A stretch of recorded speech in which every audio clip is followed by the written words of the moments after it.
मंडी उठू नाही धान जातीय राजपथ अवरोध कले चाषी चाषी टोकन पाई मध्य मंडी रे धान बिक्री करि पारु नाही मंडी रे दलाल गिरी चालुथिबारु प्रकृत चाषी को अणदेखा करा जाउथिबा अभियोग होइछि। एनी मालकानगिरी जिला पोटेरु ठारे जातीय राजपथ को अवरोध करथिले चाषी दीर्घ समय धरी राजपथ बंद हेबा परे तुरंत पोटेरु फांडी अधिकारी कालीमेला थाना अधिकारी समेत मालकानगिरी तहसीलदार जोगाण निरीक्षक पोटेरु लैंप परिचालन निर्देशक घटनास्थल में पहुंची चाषी को बुझासुझा करबा परे चाषी राजरास्तारू हटिथिले। परे मंडी रे किपरि प्रकृत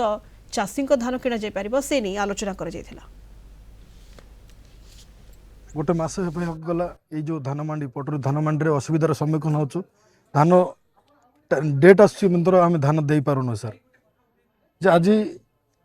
मोर निजर धान अच्छी 28 तारिख 28 गला 30 गला 32 गला 31 गला 1 गला आज 9 तारिख सर एपर्यंत मोर धान उठी पारुना सर सेटा आम समस्त चाषी भाई मैंने आसचु इठी रास्ता अवरोध करूँ जमती आम प्रशासन टे आमको टे साहय सहयोग करेंगे जमती आमर मंडी रे धान टे उठो भाई असुविधा बोले आमर धान आनी मंडी धान उठुना